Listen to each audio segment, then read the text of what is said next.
Si on regarde maintenant ce qui concerne les systèmes d'équations, quand tu vois le mot système d'équations, ça sous-entend qu'on travaille avec plus qu'une droite.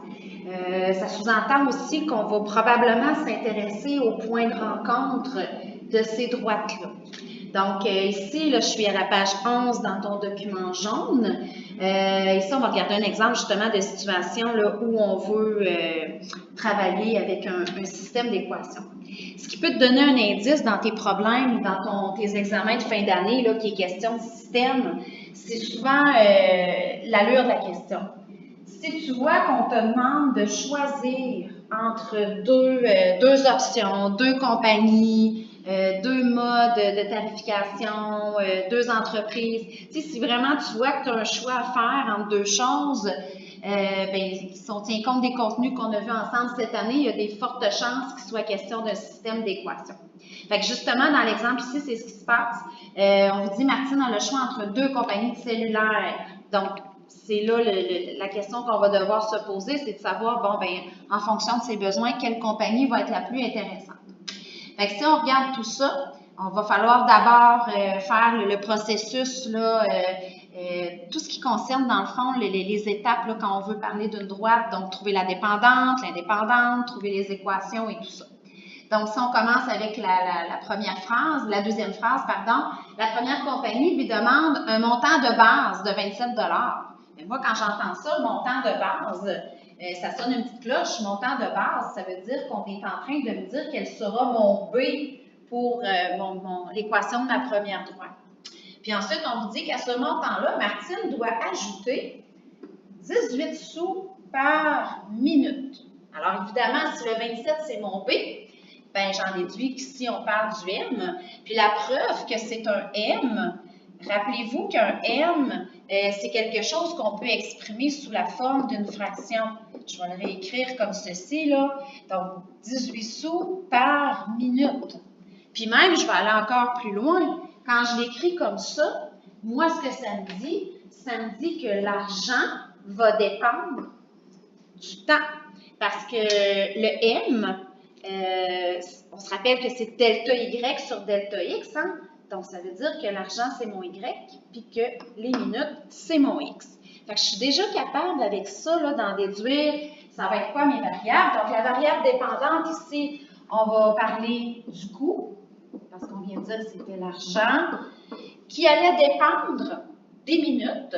Les minutes, ça, c'est mes unités. Ce sont des unités de temps. On parle du temps d'utilisation du cellulaire. Fait que voici, c'est réglé pour mes variables. C'est réglé aussi pour la première équation, parce que là, avec ce que j'ai encerclé tout à l'heure, je vais l'appeler Y1. On va prendre pour acquis que Y1, c'est la première compagnie dont on nous a parlé.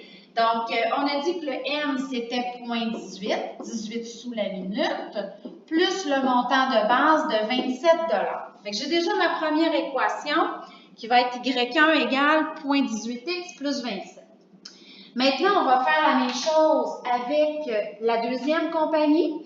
C'est un peu différent. La deuxième, eux autres chargent un montant de 17 sous la minute et on vend le téléphone 45 $.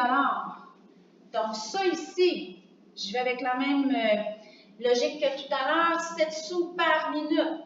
Ça, c'est du M. On compare avec celui de tantôt, c'est le même principe.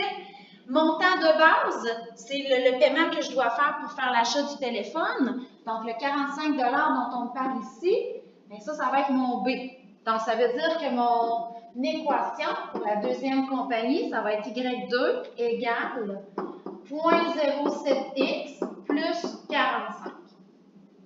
Maintenant, si on transpose ça, puis qu'on regarde graphiquement de quoi tout ça a l'air, on va avoir une première droite, la Y1, on va avoir une première droite qui va partir à 27, mon montant de base. Hein, on a ici, dans le fond, l'argent qui dépend du temps. Donc, on a un paiement de 27 $ à faire au départ, puis on ajoute 18 sous la minute. Donc, ça monte comme ceci, là, tranquillement. Tandis que si on regarde la deuxième, c'est un croquis, évidemment. Donc, supposons que 45 est à peu près ici. Là, la deuxième droite, c'est vrai que je paye plus cher au départ pour l'achat du cellulaire. Par contre, ça coûte moins cher la minute. Donc, je vais avoir une droite qui va monter plus tranquillement que la première. Une fois que ça c'est fait, là, j'ai un visuel de la situation. Je m'aperçois qu'il y a un moment critique ici, là. Il y a un moment où le coût va être le même pour les deux cellulaires. Ça veut dire qu'il y a un temps d'utilisation pour lequel ça me coûterait la même chose, peu importe la compagnie que je choisis. Par contre, je vois également que avant ce moment-là critique, il y a une compagnie qui est moins chère que l'autre. Je vais prendre mon marqueur comme d'habitude, puis tantôt on pourra aller plus loin. Donc, si on regarde, si moi j'utilise mon cellulaire pas très souvent, donc j'ai un nombre de minutes raisonnable, entre la rouge et la verte, c'est la verte qui va me coûter le moins cher, jusqu'au point de rencontre. Par contre, après le point de rencontre, là je me rends compte que c'est la rouge qui devient la compagnie peut-être la plus intéressante pour moi. Donc, on va aller voir comment on pourrait trouver justement le fameux point de rencontre pour être capable d'en dire un petit peu plus. Je m'en vais de l'autre côté. Donc ici, recherche du point de rencontre. Comment on procède? Bien, ce qu'on avait vu par rapport à ça, pour trouver notre point de rencontre, c'est qu'il faut partir du principe que quand on est au point de rencontre, Y1 va être égal à Y2. Ça, c'est notre point de départ là, de notre raisonnement. On part du principe que les droites se croisent, puis en fait, quand je dis Y, je parle des coûts. Le coût avec Y1 va être égal au coût avec la deuxième compagnie. Mais si les coûts sont égaux, bien, ça veut dire que je peux aussi faire une égalité avec mes deux équations. Ça veut dire que mon point 18x de tout à l'heure, en réalité, il est égal à mon point 0,7x plus 45. Je ne suis pas en train de dire que c'est toujours le cas, mais quand je suis au point de rencontre, c'est ce qui se passe. Puis nous, c'est ça qui nous intéresse, c'est le point de rencontre. Donc là, on va aller simplifier tout ça, puis on va aller voir c'est quoi la valeur du x quand, justement, le coût est le même. Donc là, ce que je vais commencer par faire, c'est de la balance algébrique. Donc, par exemple, je pourrais enlever 0,07x des deux côtés. Ça pourrait être un point de départ. Si je fais ça, ça va donner 0,11x du côté gauche, plus 27, qui est encore là. Puis de l'autre côté, il va rester juste mon 45. Ensuite, je peux enlever 27 des deux côtés. Si j'enlève 27 des deux côtés, il va rester 0,11x égale 18. Et je termine en divisant par 0,11 des deux côtés.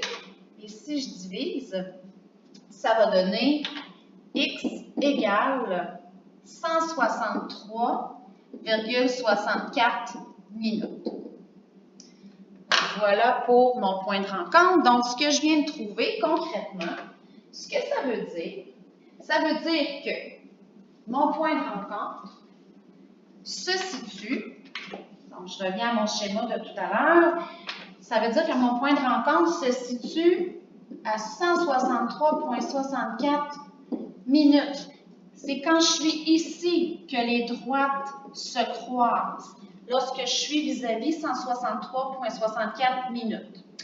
Maintenant, si je voulais savoir, on ne me le demande pas, mais si je voulais savoir le prix, combien je paye, moi, si je passe 163,64 minutes, tout simplement, ce qu'il faudrait faire, c'est de remplacer cette valeur-ci, ce x-là, dans une ou l'autre des deux équations. On ferait une machine à coordonnées, puis on pourrait trouver aussi le montant payé. Mais là, on n'a pas besoin de le faire pour cette question-ci. Là, nous, ce qu'on veut savoir, c'est quelle compagnie est la meilleure pour m'article. Alors, voici ma réponse. Donc, j'ai deux réponses à donner parce que ça dépend. Si Martine prévoit parler moins de 163,64 minutes, on en avait parlé tantôt, je l'avais mis en fluo, c'est la compagnie 1 qui est la plus intéressante. Parce qu'avant le point de rencontre, c'est celle-ci qui graphiquement là, se trouve le plus bas. Puis, deuxième portion de ma réponse, Martine prévoit parler plus de 163,64. Bien là, on voit que c'est la compagnie 2 qui est plus intéressante pour elle. Alors, il n'y a pas une compagnie qui est nécessairement meilleure que l'autre, ça dépend de ses besoins.